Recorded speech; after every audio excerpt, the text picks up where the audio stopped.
So we'll go ahead to the next part of this chapter. Again, as you remember, do you remember इस chapter के तीन parts थे.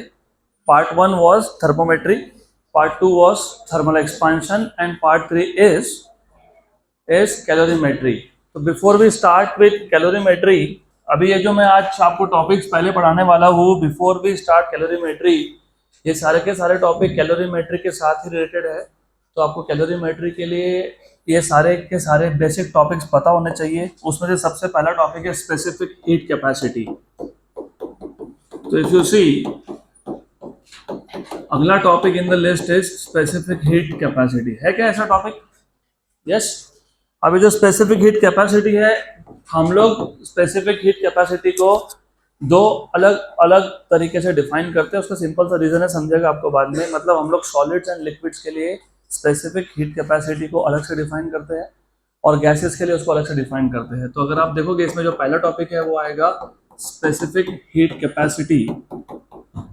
Specific heat capacity for solids and liquids. For solids and liquids.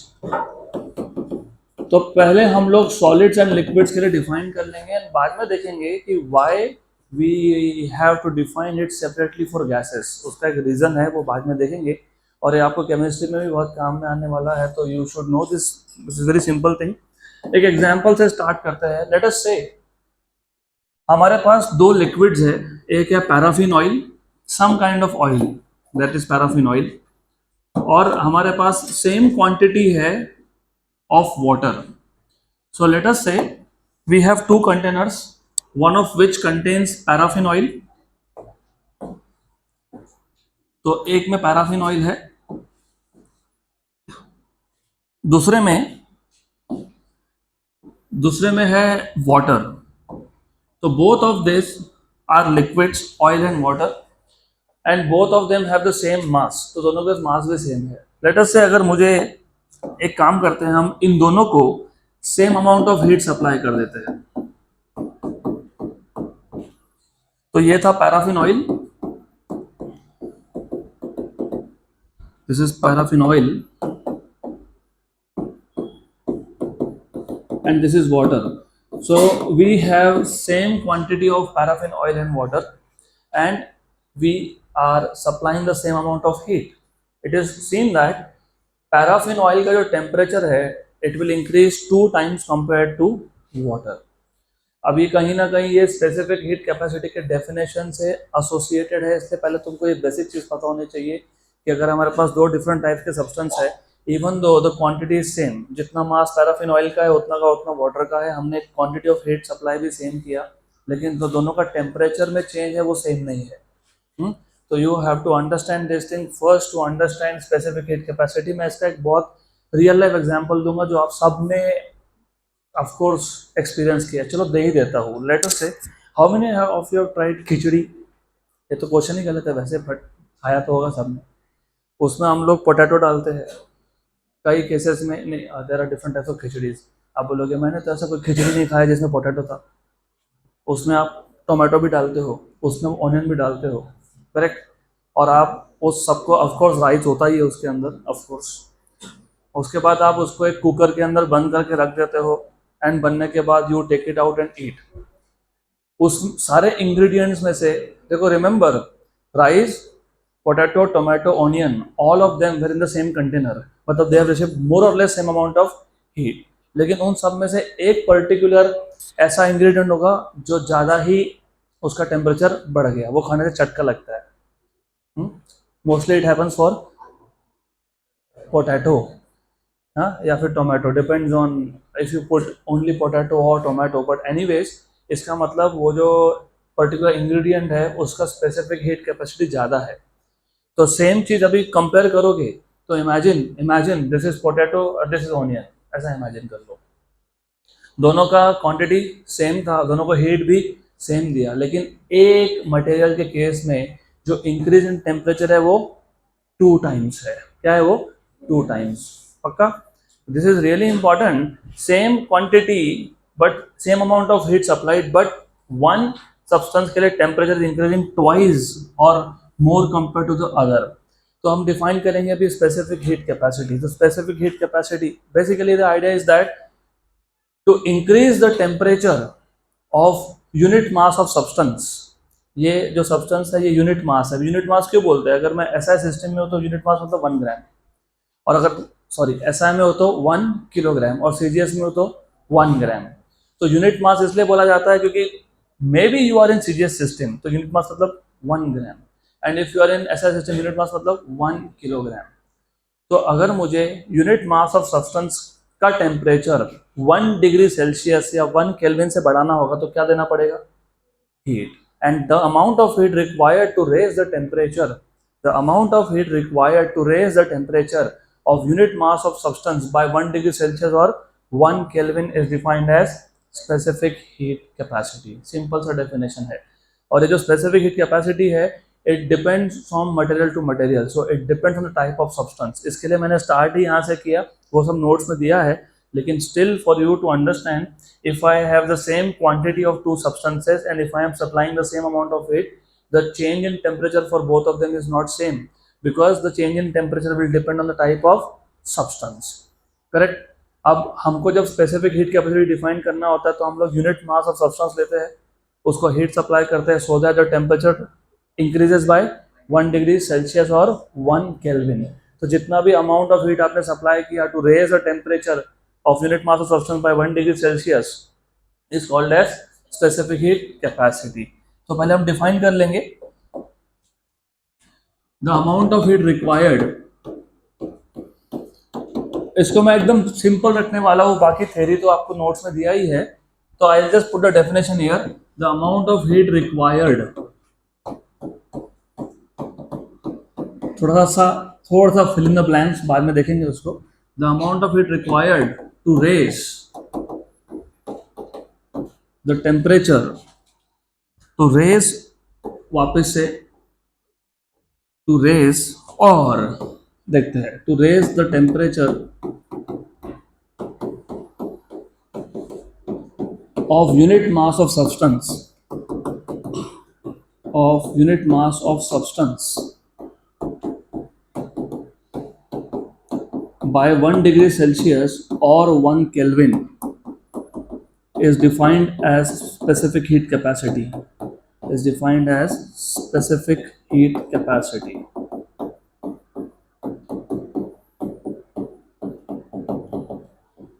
Good.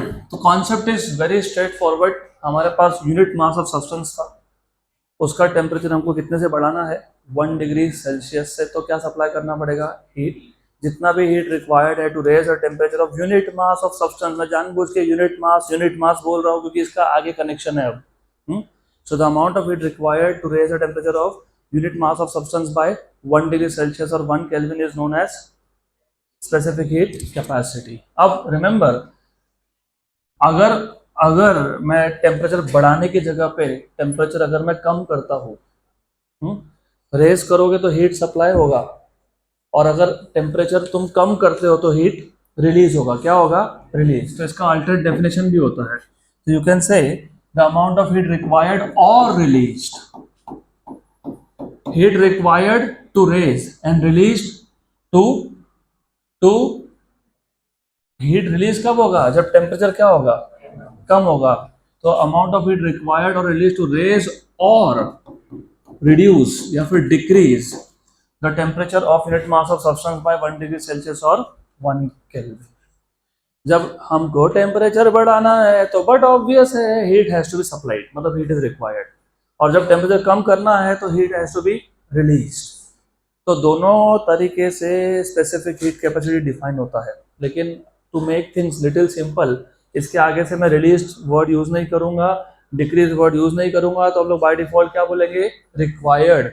और किसके लिए? To increase the temperature. पक्का. Specific heat capacity define करने के लिए दोनों तरीके होते हैं. अगर तुमको टेम्परेचर बढ़ाना है तो हीट सप्लाई करना पड़ेगा, हीट रिक्वायर्ड है.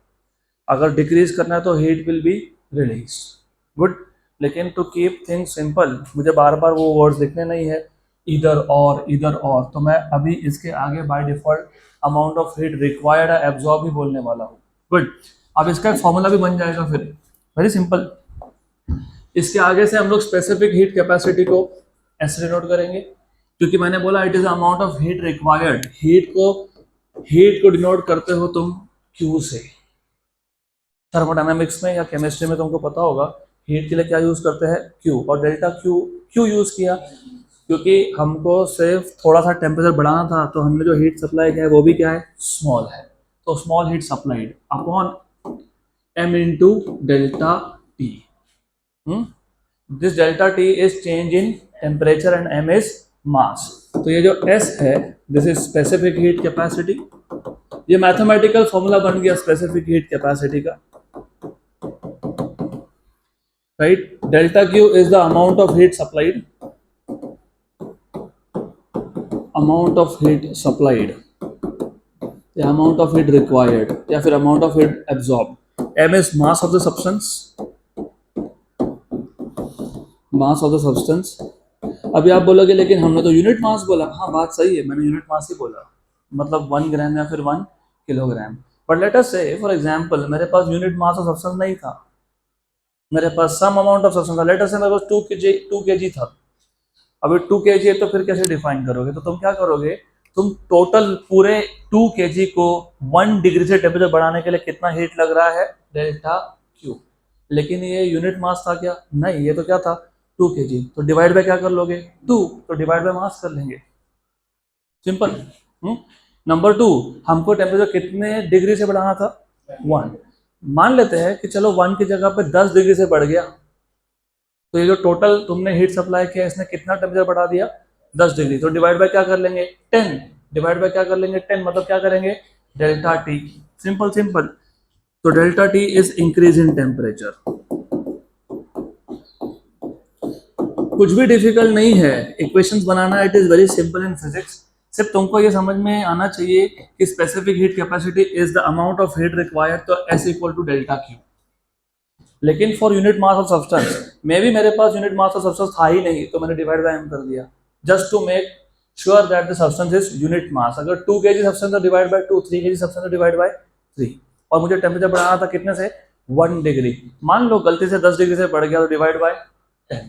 तो ये बन गया आपका इक्वेशन, याद रहेगा, पक्का पक्का। तो one last cross check, how do you define specific heat capacity, the amount of heat required to raise the temperature of unit mass of substance weight। Important है, मैंने कहीं पे भी अभी तक सॉलिड लिक्विड या गैस नहीं बोला, क्योंकि मैं ये कंबाइनली सॉलिड्स एंड लिक्विड्स के लिए डिफाइन कर रहा हूँ, इसलिए मैंने स्पेसिफिकली बोला unit mass of substance by 1 degree Celsius और 1 kelvin is known as specific heat capacity. चलो गुड, तो मैथमेटिकल फॉर्मूला भी है हमारे पास।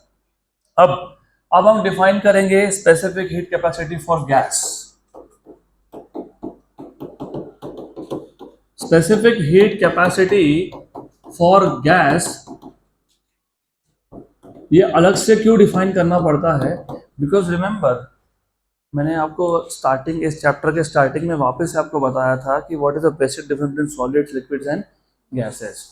सॉलिड एंड लिक्विड्स में, स्पेसिफिकली सॉलिड्स में, distance between the two particles is very small, because the distance is very small. तो अगर 1 डिग्री से टेम्परेचर बढ़ाना है तो वॉल्यूम कुछ ज़्यादा चेंज नहीं होता है। ऑफकोर्स थर्मल एक्सपांशन होगा, हमने तो देखा ही ना, टेम्परेचर बढ़ेगा तो क्या होगा, एक्सपांशन होगा। लेकिन सिर्फ 1 डिग्री से बढ़ाने के लिए ज़्यादा एक्सपांशन होता नहीं है। Same goes with liquid also, right.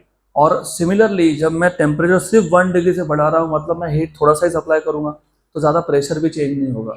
But in case of gases, a small change in temperature is accompanied by change in pressure or change in volume। तो जब तुम गैस के लिए डिफाइन करते हो तो तुमको अब ये दो चीजें भी कंसिडर करनी पड़ेगी कि जब मैं टेम्परेचर बढ़ाने गया तो मैंने हीट सप्लाई किया, टेम्परेचर बढ़ने के साथ साथ वॉल्यूम या प्रेशर भी चेंज हो सकता है। तो for gases a small change in temperature,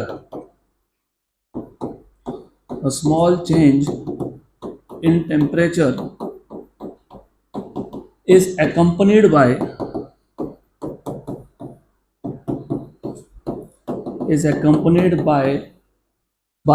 either change in volume, either change in volume or change in pressure, or change in pressure. Hence, for gases, we define specific heat capacity. Hence, for gases, don't worry, मैं थोड़ा सा तुमको diagram से समझाऊंगा इसका मतलब क्या है. Hence, for gases, we define specific heat capacity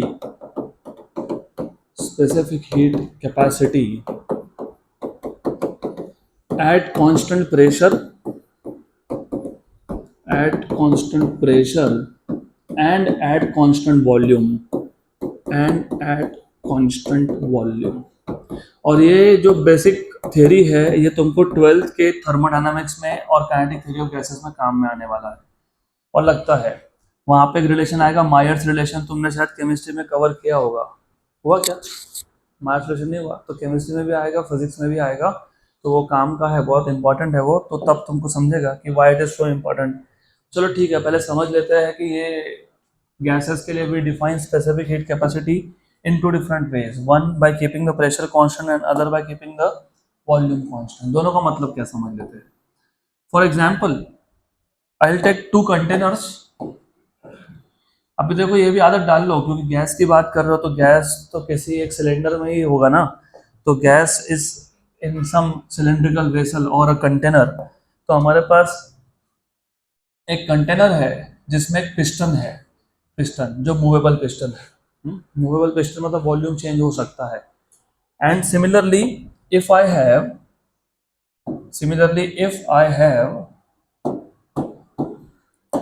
a container, तो मेरे पास एक कंटेनर है जिसका वॉल्यूम फिक्स है. तो एक केस में वॉल्यूम चेंज हो सकता है, दूसरे केस में वॉल्यूम चेंज नहीं हो सकता है. तो ये फिक्स वॉल्यूम है और ये it is with a movable frictionless piston. तो यहाँ वॉल्यूम चेंज हो सकता है. दोनों केसेस में हमारे पास गैस है.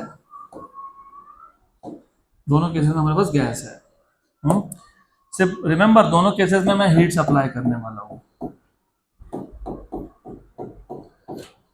गुड.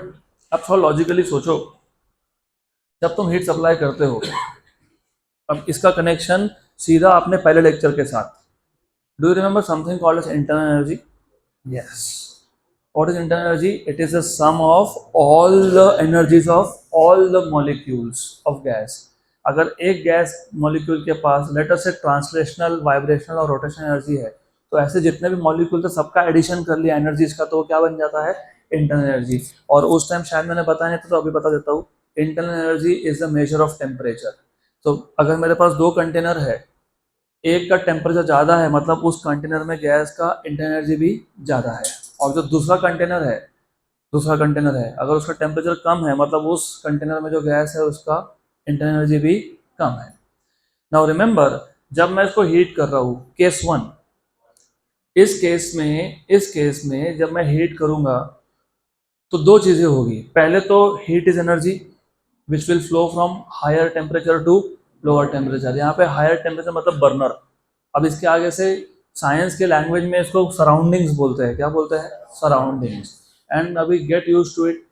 केमिस्ट्री फिजिक्स दोनों में ये चालू हो जाएगा, थर्मोडायनामिक्स. तो हर बार गैस को छोड़ के जो भी बाहर है उसको क्या बोलते हो? सराउंडिंग्स. क्या बोलते हो?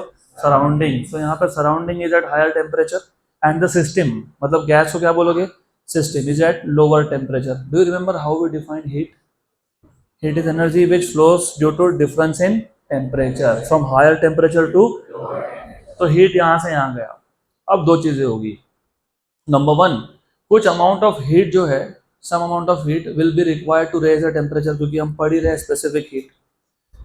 लेकिन इंटरनल एनर्जी बढ़ेगा, टेम्परेचर बढ़ेगा, बट विथ इंक्रीजिंग एनर्जी ये जो गैस मॉलिक्यूल्स है they will undergo more collisions with the piston और ये पिस्टन को ऊपर मूव कर देंगे. मतलब यहाँ पे वॉल्यूम चेंज हो रहा है लेकिन वी आर मेकिंग श्योर कि pressure is constant.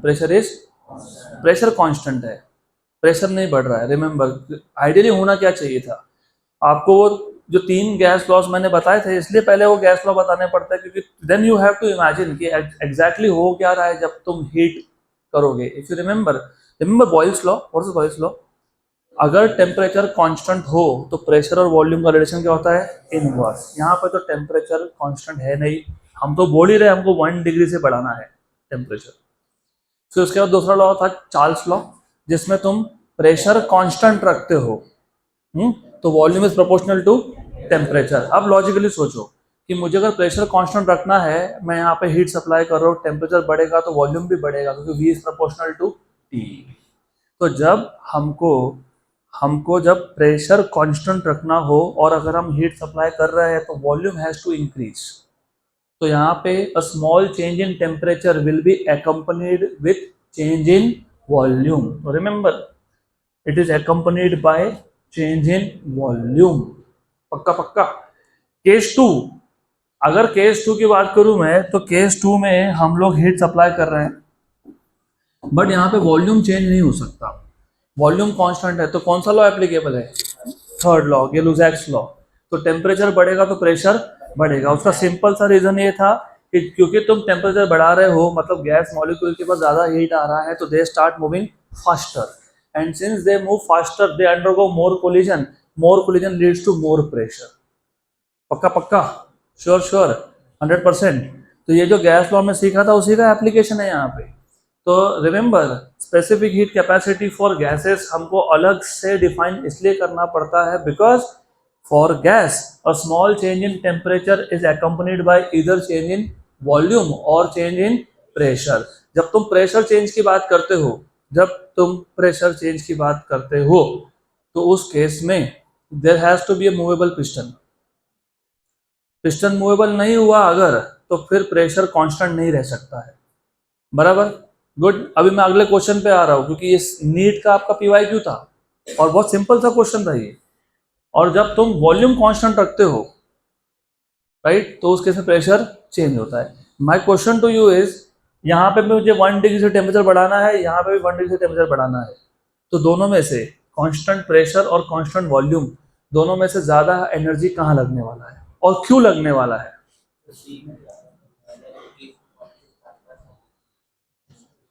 I will repeat my question. My question is very simple. Both of these are same type of gas. Both of these were at the same initial temperature. Both of these were at the same initial volume as well. And I want to increase the temperature of both of these by 1 degree Celsius. My question is कि दोनों का temperature 1 degree से बढ़ाने के लिए दोनों को heat देना पड़ेगा कि नहीं देना पड़ेगा? यस. तो दोनों में से कौन से केस में हीट ज्यादा लगेगा कि सेम लगेगा? ये मायर्स रिलेशन का बेसिक है. बी में ज्यादा लगेगा. गलत है. क्यों बताता हूँ, यहाँ ध्यान दो. क्योंकि पहले केस में जो तुमने हीट दिया उसने 2 काम किए. टेम्परेचर बढ़ाने के साथ साथ उसने वर्क डन किया to move the piston up. Work done के बिना कैसे डिस्प्लेसमेंट होगा? Remember work done, force into displacement. तो पहले केस में जो तुमने हीट सप्लाई किया, it is doing 2 things. It is increasing the temperature as well as it is increasing the volume. Whereas in second case, since the volume was fixed, यहाँ पे जो भी तुमने हीट सप्लाई किया, it is only increasing temperature. That is why more heat is required in case A than case B. इसलिए specific heat capacity at constant pressure is greater than constant volume. It is always greater than constant volume. याद रहेगा, ये PYQ की form में question आया है ये. तो specific heat capacity at constant pressure is greater than constant volume for a very simple reason. यहाँ पे मूविंग पार्ट है. जिस सिस्टम में मूविंग पार्ट हो वहां पे कुछ अमाउंट ऑफ एनर्जी जाता है टू मूव द पिस्टन, मतलब वर्क डन हुआ. तो वर्क हुआ तो एनर्जी कहीं से तो आएगा ना. Energy can neither be created nor be destroyed. तो जो हीट सप्लाई किया उसने 2 काम कर दिए, to move the piston up and to increase the temperature. पर यहाँ सेकेंड केस में क्योंकि यहाँ पे कोई मूविंग पार्ट था नहीं, तो जितना भी हीट सप्लाई किया उसने पूरा का पूरा क्या किया? हाँ, प्रेशर तो बढ़ेगा ही ना. प्रेशर तो you have to understand. Pressure क्यों बढ़ा?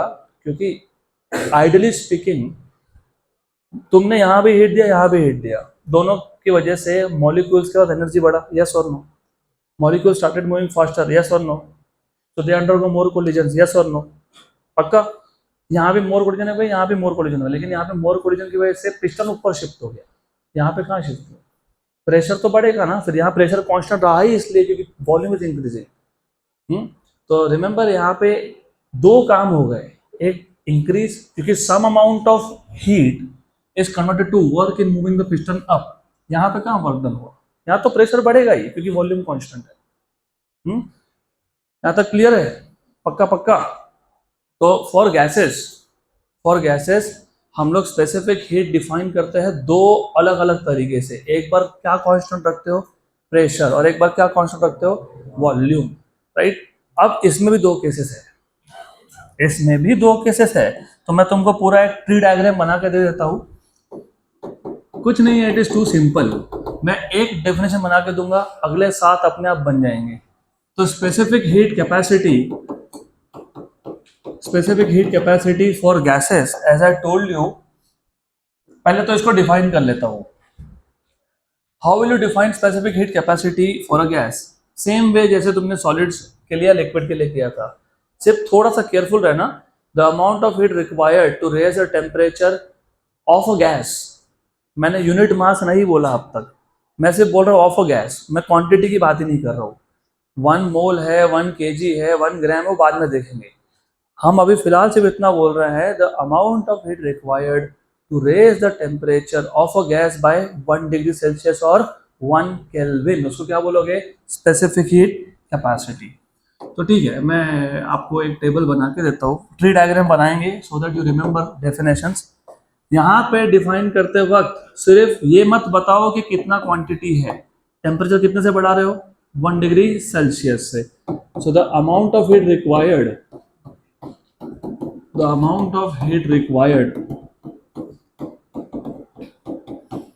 to raise the temperature of a gas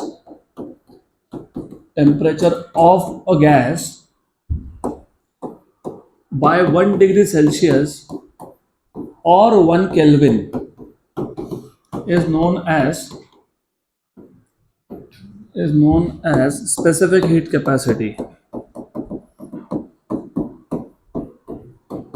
specific heat capacity.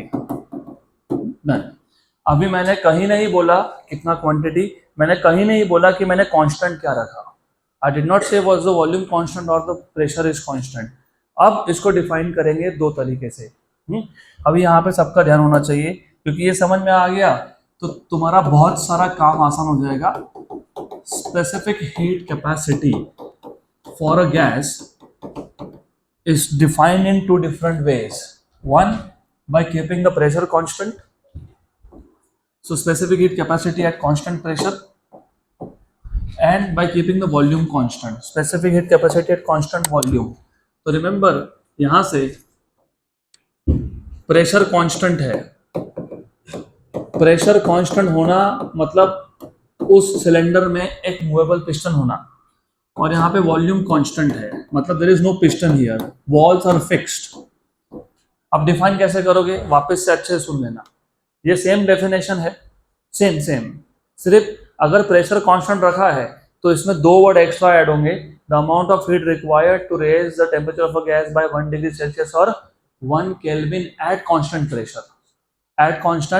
Pressure is known as specific heat capacity at constant pressure, क्योंकि क्या कांस्टेंट रखा था, प्रेशर, बराबर। तो यहाँ डिफाइन करते वक्त is exactly the same definition with few words extra. The amount of heat required to raise the temperature of a gas by 1 degree Celsius or 1 Kelvin at constant pressure is known as specific heat capacity at constant pressure. और अगर volume constant रखूंगा तो क्या बोलूंगा, at constant volume. The amount of heat required to raise the temperature of a gas by 1 degree Celsius or 1 Kelvin at constant volume is known as specific heat capacity at constant volume. पक्का। अब इसमें दो type है, दो type कैसे बता देता हूँ अभी। सी अगेन बेसिक्स कहाँ काम में आते हैं ना, बहुत लोग फंडामेंटल्स पे एकदम ऐसा निग्लेक्ट कर देते हैं। आपका 11 का पहला चैप्टर था, मैं तब आपको बार बार बोल रहा था कि बहुत बेसिक चीजें हैं। कुछ लोगों को लग रहा था कि क्या स्लो स्पीड है, स्लो स्पीड नहीं है यार, we are into this profession, at least I am into this profession last 10 years. मुझे पता है कब क्या लगने वाला है. तो तुमको अभी पूछ लेता हूँ, how many fundamental quantities या units do you have in SI system? Very good. Can you name the 7? Length, mass, time, luminous intensity, temperature, amount of substance and electric current. सब बाकी भूल जाओ, मास और अमाउंट ऑफ सब्सटेंस का difference बताओ.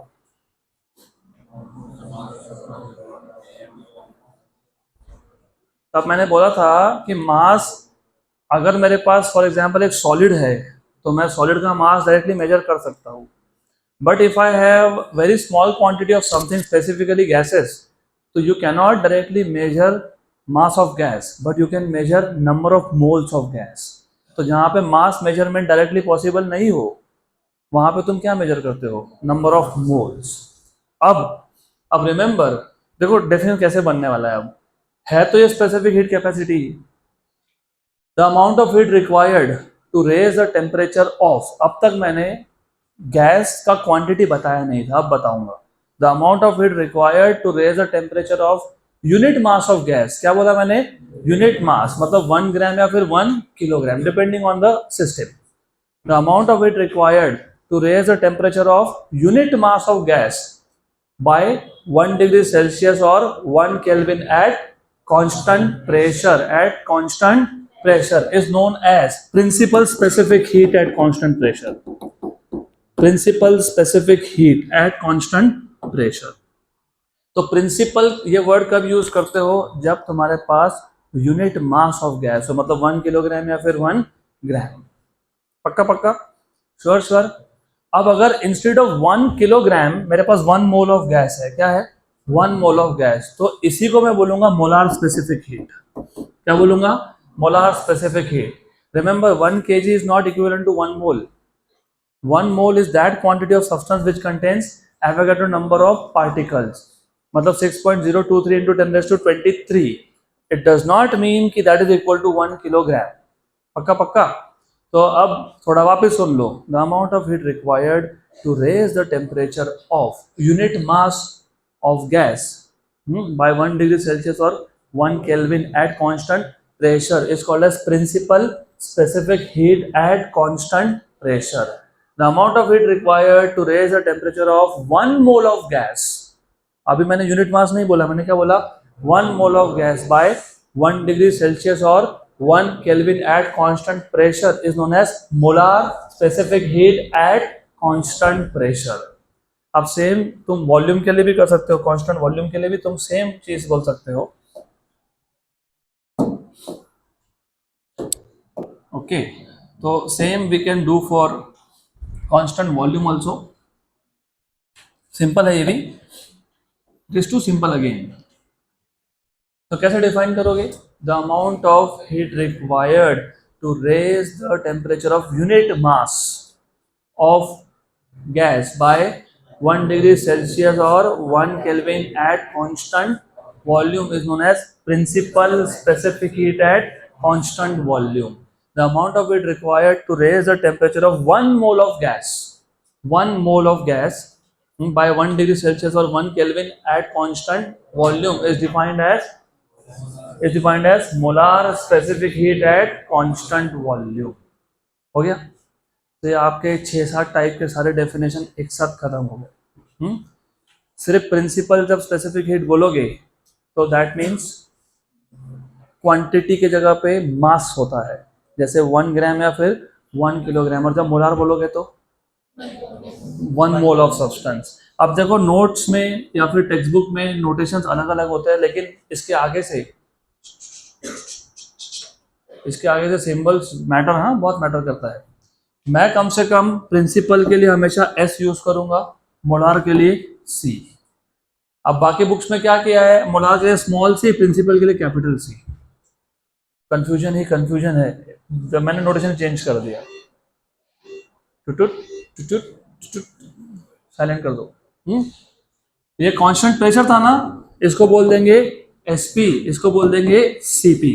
ये constant volume पे था ना, एसवी, उसको बोल देंगे सीवी. पक्का? गुड. तो whenever I will mention, I want to mention molar, I will use Cp, and for principal I will use Sp. तो मेरे नोटेशंस ऐसे ही रहेंगे, तो उसको याद रखना आप, नहीं तो फिर गड़बड़ गड़बड़, स्मॉल एस कैपिटल एस देखते बैठे, स्मॉल सी कैपिटल सी ढूंढते बैठोगे तो गड़बड़ नहीं चाहिए हमको, इसके लिए we will keep it like that only. हो गया, which is the next topic. I think there is small topic जिसमें रिलेशन बोला है between principal specific heat and molar specific heat. ठीक है, दोनों में रिलेशन क्या है वो भी देख लेते हैं. तो relation between principal specific heat and molar specific heat. Relation between principal specific heat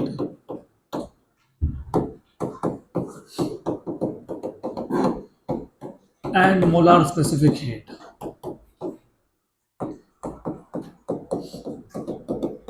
बहुत ही सिंपल है, extremely simple. We know that, हमको पहले से ही पता है, S, what was S for solids, delta Q upon m delta t. अब देखो ये भी इंपॉर्टेंट है, लिक्विड्स या सॉलिड्स उसमें हम लोग डायरेक्टली मास मेजरमेंट कर सकते हैं, तो वहाँ पे हमको नंबर ऑफ मोल्स मेजर करने की जरूरत नहीं पड़ती. इसके लिए हम लोग वहाँ पे मोलार स्पेसिफिक हीट डिफाइन नहीं करते, हम लोग क्या करते हैं, principal specific heat, because we do not need to measure moles, because we can directly measure the mass. तो ये जो तुमने लिखा ना, delta Q upon m delta T, ये कौन सा है, प्रिंसिपल स्पेसिफिक हीट है क्या, ये principal specific heat. So we know that principal specific heat is given bye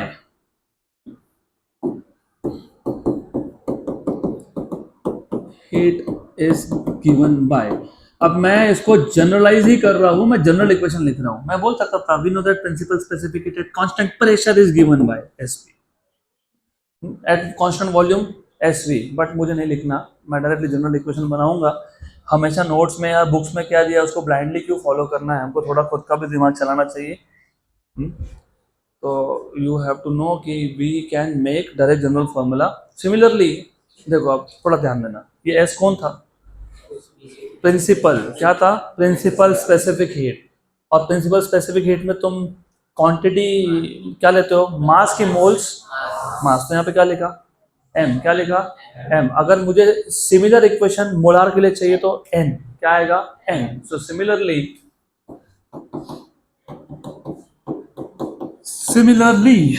molar specific heat, molar specific heat of course is given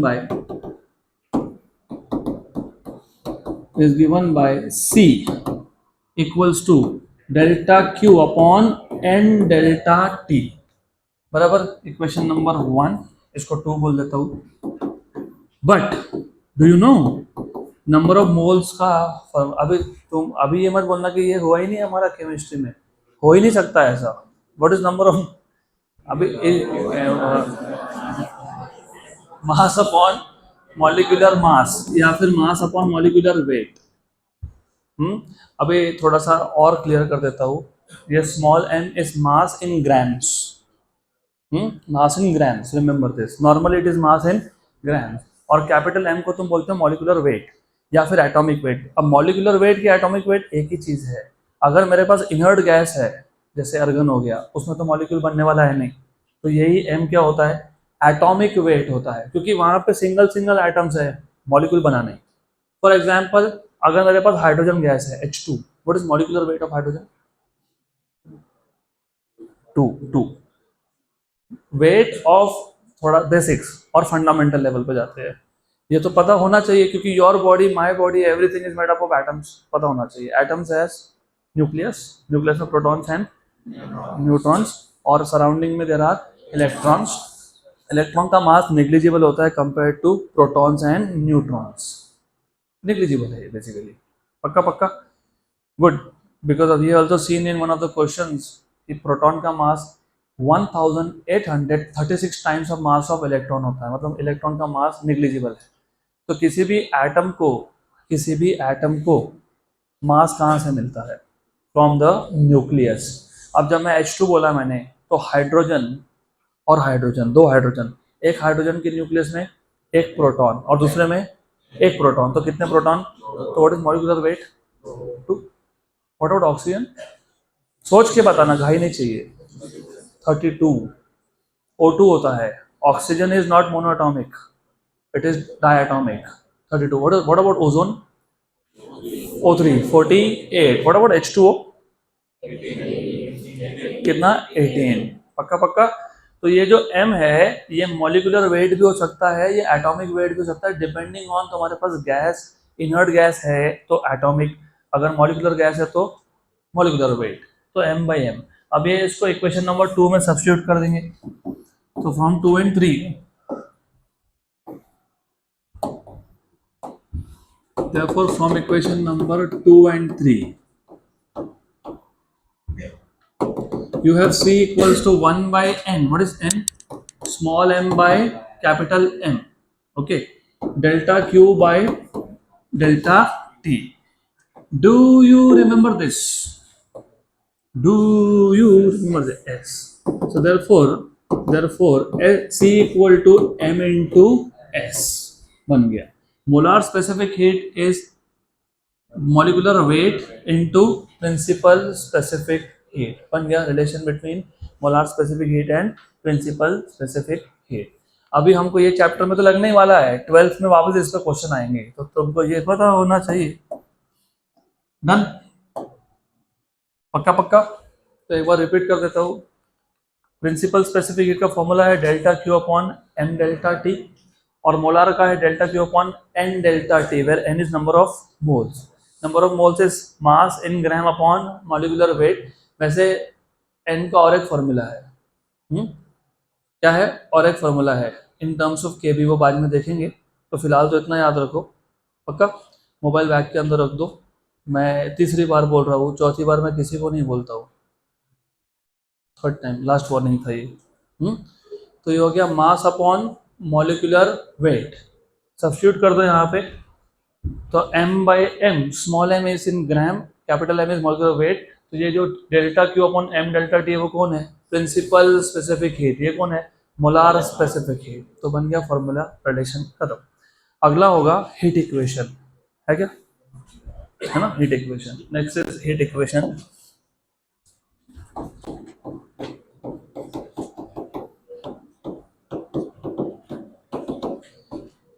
चलो यहाँ ध्यान दो, कुछ भी नहीं, ये बहुत सिंपल है।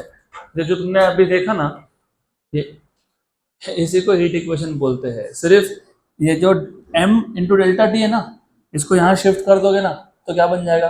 Delta Q equals to m s delta T, that is heat equation.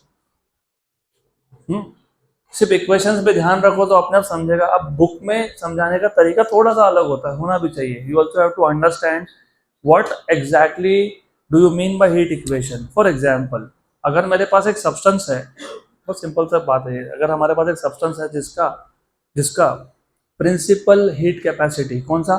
Principal heat capacity अगर 1000 joule per kilogram per degree Celsius है, कितना है? 1000 joule per kilogram per degree Celsius. इसका मतलब ये होता है कि उस सब्सटेंस का मैं अगर 1 kg क्या लेता हूँ? 1 kg क्वांटिटी लेता हूँ, क्या लेता हूँ? और उस 1 kg का टेम्परेचर मुझे 1 डिग्री से बढ़ाना है। कितने से बढ़ाना है? तो कितना एनर्जी लगेगा? 1000 जूल, राइट? सिमिलरली उल्टा भी सोचो कि अगर वही सब्सटेंस 1 kg सब्सटेंस का टेम्परेचर 1 डिग्री से फॉल होता है, क्या होता है? फॉल होता है, तो एनर्जी एब्जॉर्ब होगा कि रिलीज होगा? कितना होगा? 1000 जूल। तो for example to understand heat equation, सिर्फ एक एग्जाम्पल के लिए मैं बता रहा हूँ। मैं डायरेक्टली इक्वेशन लिख के बोल सकता था आपको, वैसे बन ही गया equation, delta Q is m s delta T. But just to understand, if we have a substance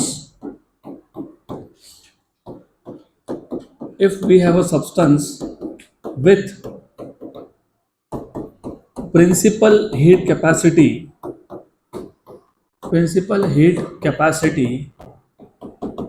of 1000 joule per kilogram per degree Celsius. अब जानबूझ के मैंने तुमको प्रिंसिपल हीट कैपेसिटी का इंटेंशनली यूनिट बताया नहीं था, क्योंकि अभी बताना है। यूजी प्रिंसिपल हीट कैपेसिटी का formula, delta Q. What is delta Q? Energy. Energy is in joule, mass is in kg, and delta T is in degree Celsius. तो क्या होगा? Joule per kilogram per degree Celsius. What about C?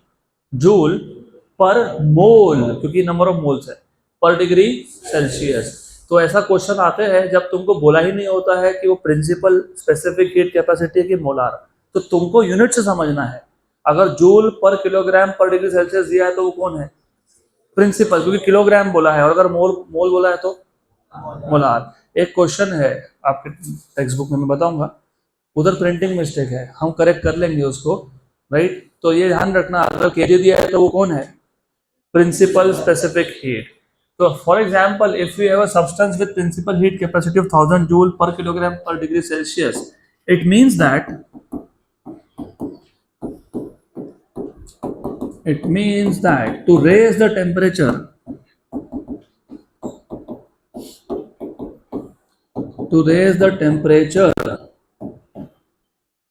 of 1 kg of this substance by 1 degree Celsius or 1 Kelvin, the amount of heat required is 1000 joules. The amount of heat required is 1000 joule. Similarly, contrary, उसका उल्टा, also it means that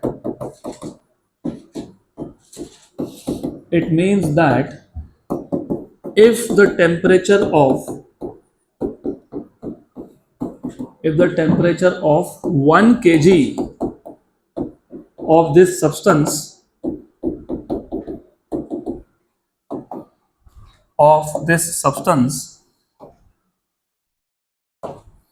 falls by 1 degree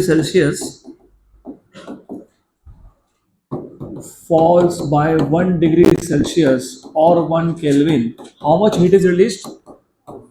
1000 joule of heat is released. तो जिस substance का specific heat capacity, principal specific heat capacity अगर 800 joule हुआ, तो what does that mean कि 1 kg of that substance को अगर 1 डिग्री सेल्सियस से टेम्परेचर बढ़ाना है तो कितना एनर्जी चाहिए? 800 जूल. एंड उल्टा भी, अगर 1 kg ऑफ दैट सब्सटेंस का टेम्परेचर 1 डिग्री से कम हो गया तो कितना हीट रिलीज हुआ? कितना हुआ? 800 जूल. ये सारे चीज़ें आगे अभी इक्वेशन बनने वाला है जब कैलोरीमेट्री स्टार्ट होगा तब. तो ये इक्वेशंस तब समझेंगे जब ये बेसिक पता हो. तो ये जो मैंने दो चीज़ें लिखी है यहाँ पे, इसको जब मैं इक्वेशन के फॉर्म में लिखता हूँ उसको क्या बोलते हो? Heat equation. क्या बोलते हो? Heat equation. So this can be written in terms of equation. This can be written in terms of equation and is known as heat equation.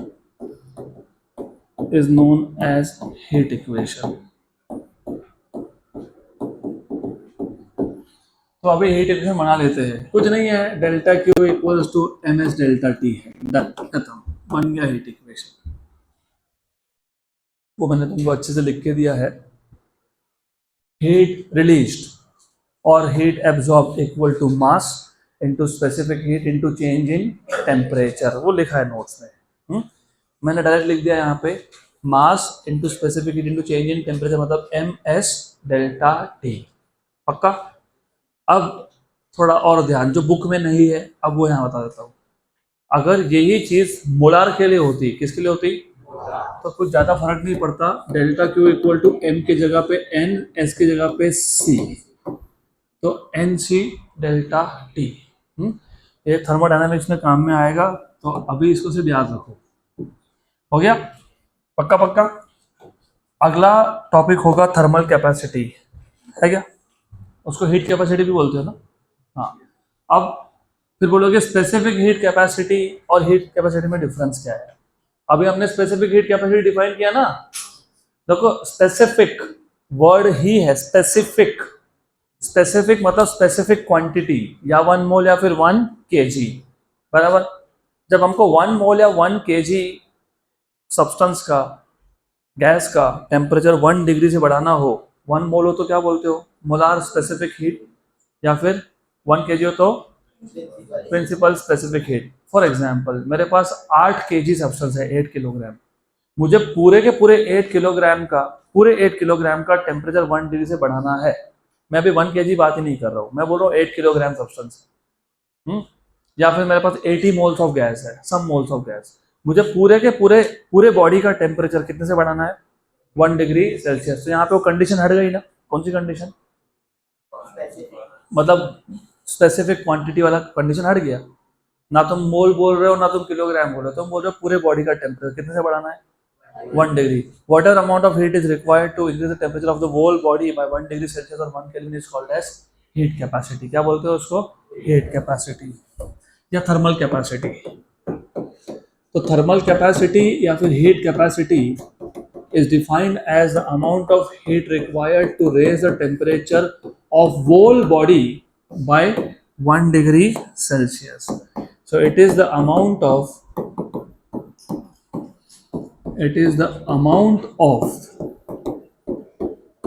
heat required to increase the temperature of whole body by 1 degree Celsius or 1 Kelvin is known as heat capacity। ठीक है, heat capacity or thermal capacity is defined as the amount of energy required to increase the temperature of whole body by 1 degree Celsius or 1 Kelvin। Simple simple, पक्का पक्का। तो अभी ये जो तुमने equation लिखा, इसी में थोड़ा सा चेंज होगा और बन जाएगा आपका थर्मल कैपेसिटी का इक्वेशन। देखो क्या चेंज है वहां पे, टेम्परेचर कितने से बढ़ा, हाँ तो सिर्फ डेल्टा टी की वैल्यू 1 कर दो, तो क्या बन गया m इंटू एस, क्योंकि डेल्टा टी की वैल्यू कितनी है 1। तो थोड़ा थोड़ा ही फर्क है, ज़्यादा डिफरेंस है नहीं, तो थोड़ा थोड़ा सा डिफरेंस हो, याद होगा तो +4 होगा, नहीं तो -1 हो जाएगा एग्जाम में। तो यहाँ सिर्फ हीट इक्वेशन में डेल्टा टी की वैल्यू 1 लिखनी है, डन, खत्म। That is your heat capacity या फिर थर्मल कैपेसिटी। पक्का पक्का पक्का, गुड। अब ये सब पता है तो you are finally ready to go to the next part of this chapter which I told you is calorimetry, है ना अगला, yes, अगला है कैलोरीमेट्री। इसलिए मैं आपको बोल रहा था कुछ कुछ चैप्टर ऐसे होते हैं कि हमको पार्ट बाय पार्ट पढ़ाना होता है, इतना सारा थ्योरी एक साथ लेता और आखिरी में क्वेश्चन लेता तो फिर बोलते अरे ये फॉर्मूला कब देखा था हमने, पैरेलल यूनिवर्स में या पिछले जन्म में, if you believe in rebirth.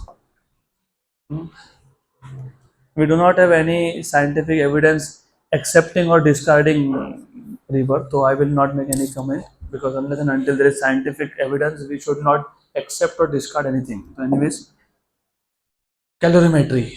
What is calorimetry? अब वापस going back to the definition of heat. Heat define करने के लिए एक सिंपल सा एग्जाम्पल मैंने आपको बताया था, container A, B and C। A container में आइस है, बी कंटेनर में लूक वार्म वाटर है, कोमट पानी, सी में क्या है extremely hot water, boiling water. तो I told you as an example कि if you put your hand in boiling water and then you take out your hand and put it in lukewarm water, आपको ठंडा लगेगा। और case 2, you put your hand in ice first and then in lukewarm water, तो lukewarm water आपको गर्म लगेगा। तो same lukewarm water case 1 में इट फील्स कोल्ड और केस 2 में फील्स हॉट, क्योंकि केस 1 में your hand was at higher temperature, lukewarm was at lower temperature, तो हीट कहाँ से कहाँ फ्लो हुआ, एनर्जी कहाँ से कहाँ फ्लो हुआ, हैंड टू वाटर। और केस 2 में उल्टा हुआ, lukewarm water was at higher temperature, तो एनर्जी फ्लो हुआ from water to your hand. In both the cases energy was flowing from higher temperature to. फिर हमने हीट डिफाइन किया था, heat is defined as the energy which flows due to difference in temperature. अब question ये है, तुमने बोल तो दिया heat is energy which flows due to difference in temperature, कितना हीट फ्लो हुआ वो कौन मेजर करता है? कैलोरीमीटर. तो calorimetry is an experimental technique to measure the amount of, लिखा है the amount of heat exchanged, बराबर. So it is an experimental technique, और remember it is an experimental technique. जहाँ जहाँ एक्सपेरिमेंट्स करोगे तो एपरेटस इन्वॉल्व होगा ना, कुछ तो तुम इंस्ट्रूमेंट यूज करोगे, तो उसका हमको स्ट्रक्चर भी देखना है. तो वापस सबका ध्यान यहाँ पे, let us make really physics simple because it is simple. कोई भी थ्योरी टॉपिक हो, अभी अनफॉर्चुनेटली बोलो या फॉर्चुनेटली बोलो, I would say it is fortunate कि आप लोगों को थ्योरी एग्जाम होता है, होना चाहिए, होना ही चाहिए.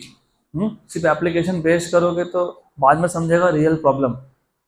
नीट और जेई में तो अच्छा स्कोर निकल गया, बोर्ड में लिखते नहीं आया, 2 साल से लिखा नहीं ना, इसलिए हम लोग कंटिन्यूअसली थ्योरी करवाते हैं. और if you want to become a good whatever good in your profession, good engineer, good scientist, whatever good, हम वहाँ पे प्रेजेंटेशन रिपोर्ट सब लिखनी पड़ती है. फिर वहाँ थोड़ी बोल सकते हैं अरे हमको तो 11वीं 12वीं में लिखना बंद करवा दिया था. तुम्हारा तुम्हारा जो प्रोसेस होता है ना लैंग्वेज का, वो रिस्ट्रिक्ट हो जाता है. आता सब कुछ है, बताते नहीं आता, क्योंकि आदत ही नहीं रही. तो अभी थ्योरी के लिए always remember 5 step formula. Step number 1, सबसे पहला स्टेप, इंट्रोड्यूस अ टॉपिक. जैसे कैलोरीमेट्री क्या है, पहले वो मैं इंट्रोड्यूस करूंगा. Number 2, draw the diagram if required. यहाँ तो एपरेटस है, एक्सपेरिमेंटल टेक्निक का डायग्राम ड्रॉ करना ही पड़ेगा. स्टेप नंबर 3, उसका कंस्ट्रक्शन समझाओ. तो ये 5 स्टेप याद रखोगे, बोर्ड में पूरे मार्क्स मिल जाएंगे. Step number 4, derive the equations if required. And step number 5, अगर उसके एप्लीकेशंस है, यूजेस है या एडवांटेजेस डिसएडवांटेजेस है तो वो तुमको बताने पड़ेंगे. तो ये 5 स्टेप याद रखना. Introduce the concept, diagram, number 3 explain the construction, and number 4 derive whatever derivations are involve. और वो हो जाता है, कुछ नहीं है, it's simple process. Number 5 is uses, applications, advantages, disadvantages if any. तो हमको तो वो लगने नहीं वाले, हमको 4 स्टेप लगने वाले हैं. पहला स्टेप है इंट्रोडक्शन ऑफ द कॉन्सेप्ट. तो मैंने बताया calorimetry is an experimental technique,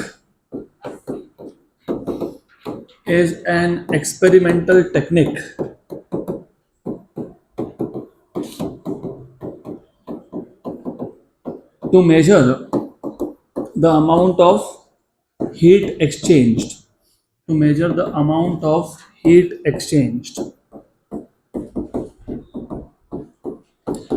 अब एक्चुअली ये जो ओरिजिनली कैलोरीमीटर बनाया गया था ना, it was made to measure the amount of heat exchange. लेकिन इक्वेशन डिराइव करने बैठे तो समझा कि और भी कुछ यहाँ से मिल सकता है. क्या मिल सकता है? ये जो हमने बोला specific heat, principle specific heat S. अभी मैंने तुमको जब आज ये टॉपिक स्टार्ट किया तभी मैंने बोला कि ये जो प्रिंसिपल स्पेसिफिक हीट है, ये अलग अलग सब्सटेंस के लिए अलग अलग होता है. क्या होता है? अलग अलग होता है. वाटर के लिए अलग, कॉपर के लिए अलग, एल्यूमिनियम के लिए अलग, XYZ सब्सटेंस के लिए अलग. बट द क्वेश्चन इज कि तुमने मेजर कहाँ से किया? तो कैलोरीमीटर जो था वो आइडियली स्पीकिंग वो बनाया गया था to measure amount of heat exchange. लेकिन उसका एक अल्टरनेट एप्लीकेशन है to measure principal specific heat of a substance. तो it is used to measure one of the important uses, you can say one of the important uses. अच्छा, उस पर आता हूं मैं, उससे पहले लिखता हूं. Calorimetry is an experimental technique to measure the amount of heat exchange, and the instrument which is used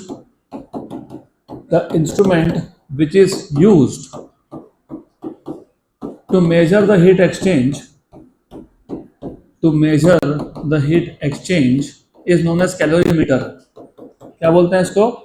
calorimeter. क्या बोलते हैं इसको? Calorimeter is known as calorimeter. और कुछ डिफिकल्ट है ही नहीं यहाँ पे. You remember thermometry?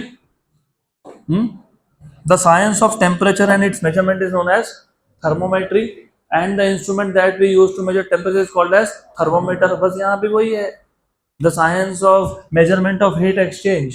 is called as calorimetry, and the instrument that we use to measure amount of heat exchange is called as calorimeter. Same तो है, कुछ क्या फर्क है उसमें. One of the important use of calorimeter is the measurement of specific heat. ये notes में दिया है, सब सिर्फ आगे पीछे दिया हुआ है. Is the measurement of specific heat. Is a measurement of specific heat of a substance. Specific heat of a substance. आप चाहो तो नोट्स में जैसा लिखा है वैसा फ्लो मेंटेन रख सकते हो, डज नॉट मैटर रियली. ये हो गया इंट्रोडक्शन. अब हम देख लेंगे डायग्राम, फिर उसको एक्सप्लेन करेंगे कंस्ट्रक्शन पार्ट में. मैं यहाँ पे डायग्राम ड्रॉ करते वक्त साथ साथ में कंस्ट्रक्शन समझाते जाने वाला हूँ. तो कंस्ट्रक्शन का जो पार्ट है वो मैं लिखने नहीं वाला, because you have notes of course. तो डायग्राम एंड कंस्ट्रक्शन को मैं मर्ज कर देता हूँ. फर्स्ट ऑफ ऑल इसमें सबसे इंपॉर्टेंट 3 चीजें हैं. एक है वेसल, क्योंकि इट इज एन इंस्ट्रूमेंट, उसमें एक वेसल इन्वॉल्व है. उस वेसल में एक है स्टीरर. पता है स्टीरर? मिक्स करने के लिए जो यूज करते हो दैट इज स्टीरर, राइट? है ना? हाँ, you can use spoon to mix sugar also, but in general तुमने वो देखा होगा लस्सी बनाने के लिए वो यूज करते हैं. I don't really know the name of it right now, but anyways it is a stirrer, kind of a stirrer. अरे अभी लस्सी बोला तो अभी लस्सी इमेजिन करोगे. यहाँ ध्यान दो, वंस इन अ वाइल जब टाइम मिलेगा तो we will try out good lassi here also. अभी फिलहाल तो तुम यहाँ ध्यान दो. हाँ हाँ, we will do once in a while, जब टाइम मिलेगा तब देखेंगे. अभी यहाँ ध्यान दो. अब सरनेम में पंजाबी, हम लोग तो लस्सी के लिए होते ही क्रेजी है. I will make lassi for all of you. अभी ध्यान दो. तो you have a container which is made up of copper. Normally किसका बना है? कॉपर. सिलेंड्रिकल वेसल है मेड अप ऑफ कॉपर. उसका में जो स्टीरर है वो भी हम जानबूझ के कॉपर का रखते हैं. जानबूझ के कॉपर का क्यों रखते हैं वो समझेगा थोड़ी देर से. जितने कम टाइप ऑफ सब्सटेंस इन्वॉल्व हो ना, उतने इक्वेशन सिंपल बनेंगे. यहाँ पे सिंपल भी बहुत लंबा इक्वेशन है, तो समझ लेना. नंबर 2, मतलब वेसल है, उसमें तुम्हारे पास एक स्टीरर है. Number 2, you also have a thermometer.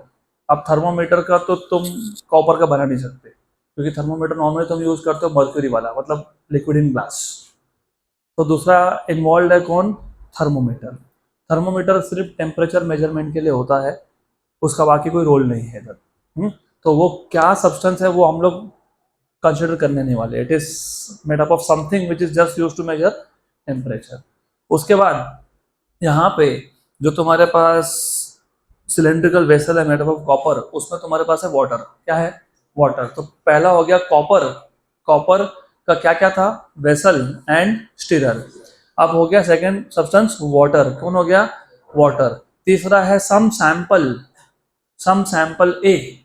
अब आइडियली ये कैलोरीमीटर कहाँ यूज करने वाले हो? To measure the heat exchange. अब लॉजिकली सोचो, मेरे पास एक कंटेनर है कॉपर का, स्टीरर है, उसमें मैंने पानी डाल के रख दिया और उसको थोड़े टाइम के लिए छोड़ दिया मैंने. तो थोड़े टाइम के लिए छोड़ दिया तो जो कॉपर का टेम्परेचर होगा और जो वाटर का टेम्परेचर होगा वो सेम होगा, बराबर. अब हीट किस में एक्सचेंज हो रहा है? तो कुछ सैंपल ए है, सम सैंपल जिसका नाम ए है. ये कुछ भी हो सकता है. It can be aluminium ball और it can be any other liquid, hot liquid. अब तुमने ये जो सैंपल ए है वो तुमने डाल दिया किसके अंदर? वाटर के अंदर. किसके अंदर? तो जो हीट एक्सचेंज होगा वो अभी होगा सैंपल में और वाटर में, और मतलब सैंपल में और कॉपर में. मैं उस पर आऊँगा. तो यहाँ पे पहले कंस्ट्रक्शन समझ लेते हैं. इसमें एक होगा वेसल, वेसल में होगा स्टीरर. स्टीरर का काम क्या है? जो वाटर तुमने रखा था उसमें तुमने क्या ऐड किया? Hot sample. हॉट सैंपल और वाटर अच्छे से मिक्स हो जाए. किससे मिक्स करोगे? स्टीरर. इसलिए स्टीरर था, राइट. अब इसमें एक चीज और होती है कि ये जो सिस्टम है जिसमें सैंपल और वाटर है और कॉपर है, ये सराउंडिंग के साथ हीट एक्सचेंज नहीं करना चाहिए. हीट एक्सचेंज नहीं करना चाहिए. हीट एक्सचेंज नहीं करना चाहिए. हीट एक्सचेंज नहीं करना चाहिए. रिमेंबर, अब अभी तो हम लोग गर्मी की तरफ चले, लेकिन ठंड में I use to see most of you wearing jackets, वो भी खासकर तो ब्लैक कलर के. Why do you wear black jacket in winters? तुम्हारे बॉडी का हीट सराउंडिंग में नहीं जाना चाहिए इसके लिए. नॉर्मली क्या होता है, ठंड के दिनों में सराउंडिंग का टेम्परेचर होता है कम और बॉडी टेम्परेचर होता है ज़्यादा, तो heat flow from higher temperature to, बराबर. तो वो नहीं, क्योंकि अगर हीट फ्लो हो गया तो तुमको ठंड लगेगी, इसलिए तुम क्या करते हो, जैकेट्स पहनते हो, राइट. वो जैकेट को साइंटिफिक भाषा में बोलते हैं insulating jacket, because it insulates your body with the surrounding. तो यहाँ भी सेम केस है कि जो तुम्हारे पास लिक्विड वाटर था और जो सैंपल था, हीट एक्सचेंज सिर्फ इन दोनों में होना चाहिए. बाहर के साथ हीट एक्सचेंज होना चाहिए क्या? नहीं. तो तुम इसको एक इंसुलेटिंग जैकेट में रखते हो. किसको? वेसल को. किसको? किसको? और अब अगर एक इंसुलेटिंग जैकेट है, उसमें मुझे वेसल रखना है, तो हवा में लटका तो रख नहीं सकते ना, तो कहीं ना कहीं हैंग करना पड़ेगा. तो माउंटिंग के लिए होता है सपोर्ट. क्या होता है? अब ये जितना भी तुमको मैंने बताया, वो सारा का सारा तुमको सिर्फ डायग्राम के फॉर्म में ड्रॉ करना है. तो देख लो, अच्छे से ध्यान देना. सबसे पहले प्रॉपर ध्यान देना यहाँ पे, क्योंकि ये टॉपिक जितना डिफिकल्ट लगता है उतना ही सिंपल है. हमारे पास है एक कॉपर का vessel. This is copper vessel. ये कॉपर का वेसल है, बस इतना ध्यान रखना आप. इस कॉपर के वेसल में तुमने पहले से ही वाटर डाल के रखा है, तो ऑलरेडी दो टाइप के सब्सटेंस तो तुम्हारे हो ही गए. एक कॉपर वेसल है, एक वाटर है. अब क्योंकि क्योंकि हमको यहाँ पे कितना हीट एक्सचेंज हुआ ये मेजर करना पड़ता है, तो तुम्हारे पास एक थर्मोमीटर है. You have a thermometer. यहाँ पे एक थर्मोमीटर लगा दिया. दिस इज थर्मोमीटर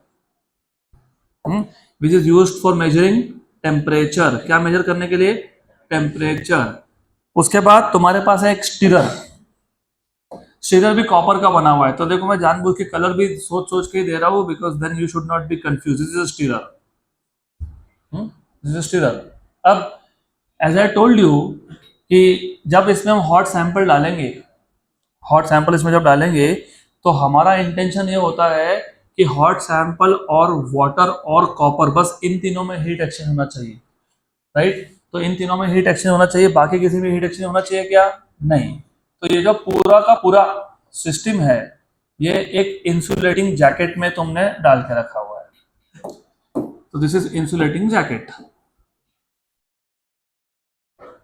और ये दे दिया तुमने सपोर्ट. क्या दे दिया तुमने इसको? सपोर्ट. क्योंकि ये हवा में तो लटका हुआ रह नहीं सकता, तो you have to like kind of a mounting system होता है यहाँ पे, हैंगर जैसा कुछ, जैसा टंगाने के लिए.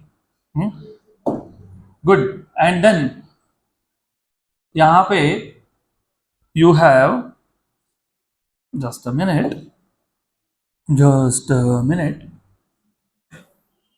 Okay. Then you have a insulating lid also. Insulating lid. What is the meaning of lid? टोपन, कवर. उसको लिड बोलते हो ना, अपने भाषा में क्या बोलते हैं उसको? टोपन, ढक्कन. हो गया. अभी ये डायग्राम को तुम इंग्लिश में नहीं बता सकते कि क्या क्या क्या है. कैलोरीमीटर कंसिस्ट ऑफ, तो calorimeter consist of,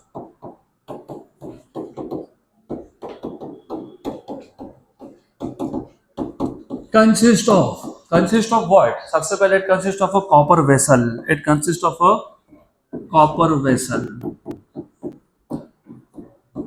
with a copper stirrer. With a copper stirrer. It consists of a copper vessel. Of course, copper vessel is cylindrical in shape with a stirrer. Do you also see a thermometer here? Yes. It also consists of a thermometer. It also consists of a thermometer.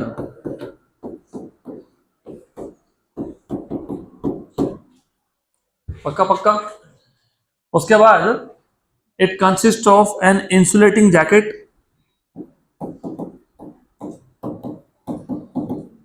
अभी insulating jacket का काम तुमको पता है। Insulating jacket का काम होता है सिस्टम को सराउंडिंग से आइसोलेट करना, मतलब जो भी हीट एक्सचेंज है सिर्फ सैंपल में और कॉपर में और वाटर में होना चाहिए, सराउंडिंग के साथ नहीं होना चाहिए। So it consist of insulating jacket,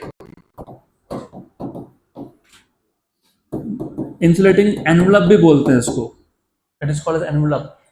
envelope is something which covers, जाते हैं ना पार्टीज में, ऐसा एनवलप के अंदर पैसे डाल के देते हो, what is envelope?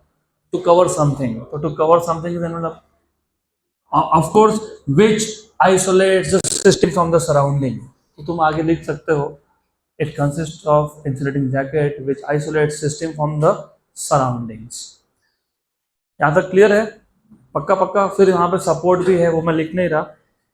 It also consists of a non-conducting support on which the calorimeter is mounted. पक्का?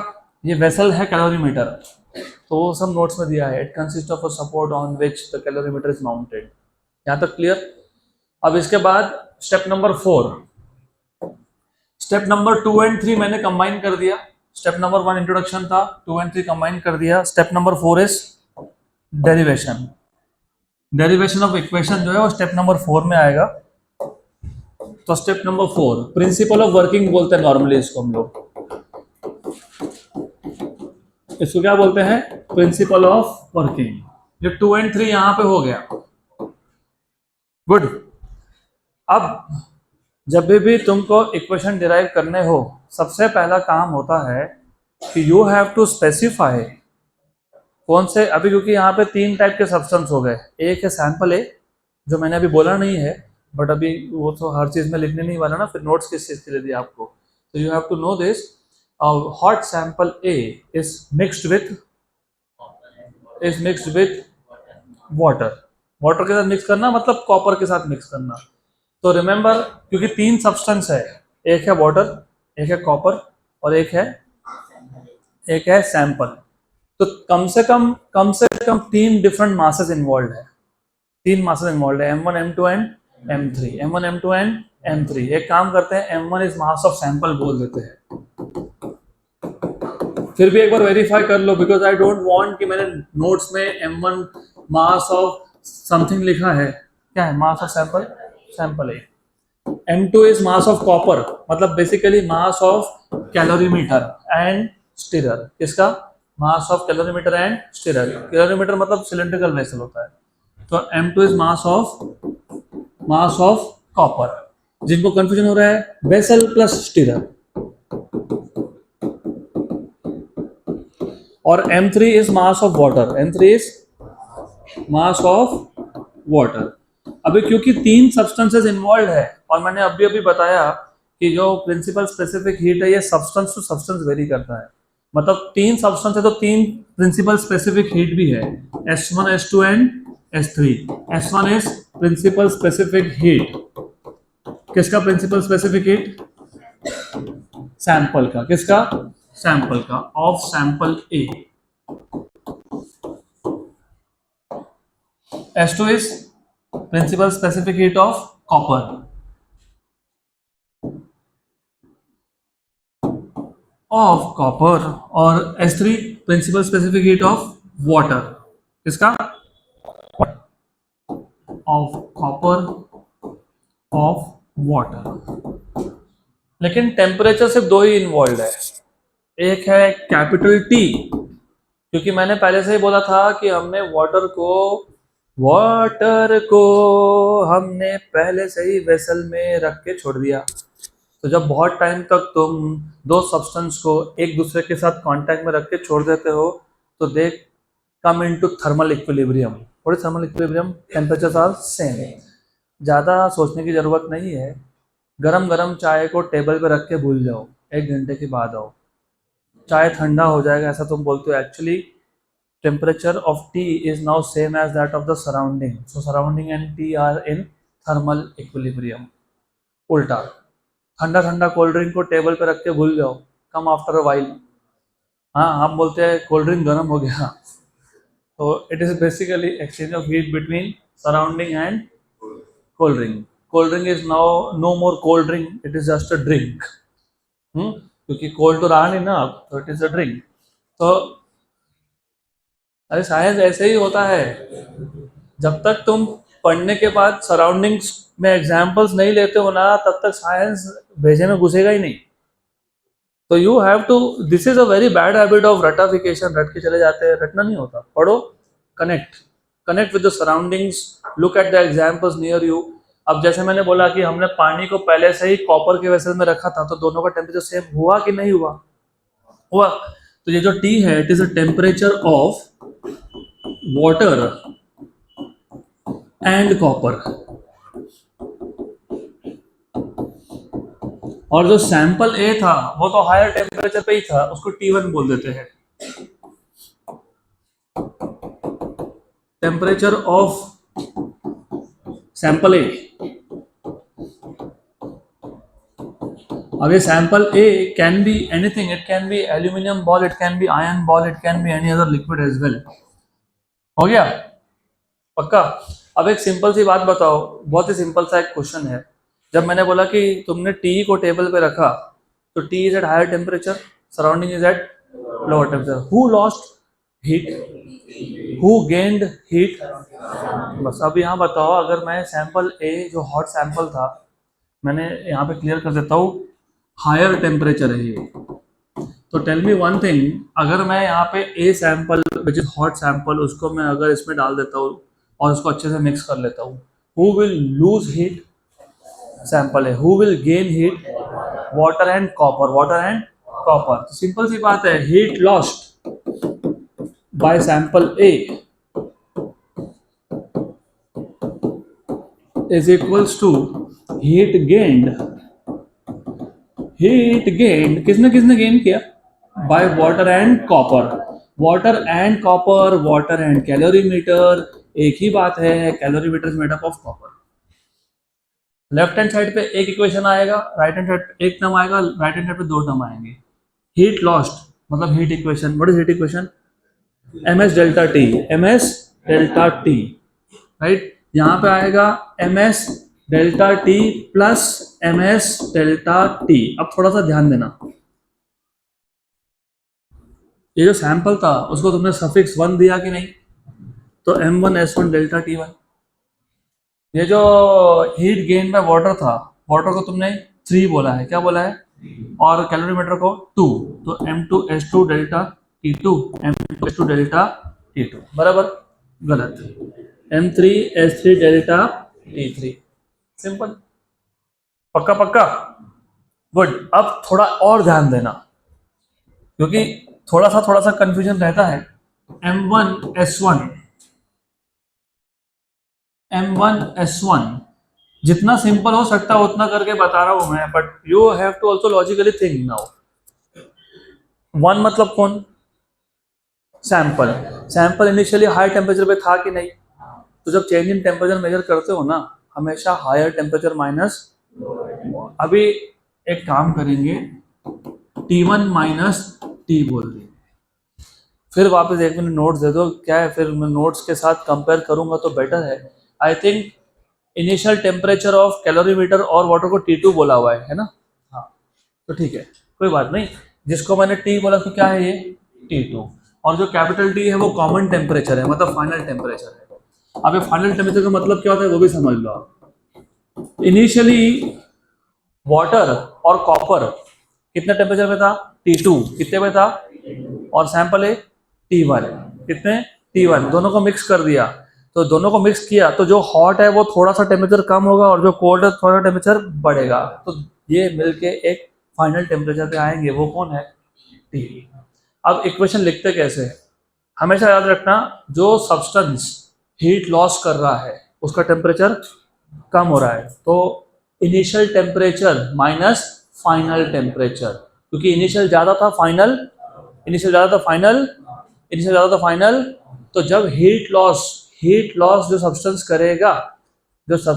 हीट लॉस करेगा उसमें initial temperature minus final temperature, और जो गेन करेगा उसमें उल्टा लिखते हैं, final minus initial equal to M2S2, what is the final temperature T minus T2 plus M3S3 T minus T2।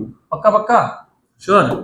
तो M1S1 T minus T1 minus T equal to M2S2 plus M3S3 into T minus T2, ये बन गया equation. अब actually equation यहाँ पे खत्म हो गए। अब डिपेंड करता है तुमको फाइंड क्या करना है। देखो मैंने यहाँ पे लिखा था, कहीं तो मैंने ऐसा लिखा था कि one of the important use is to measure the specific heat of a substance. अब तुम यहाँ पे स्पेसिफिक हीट कॉपर का भी मेजर कर सकते हो।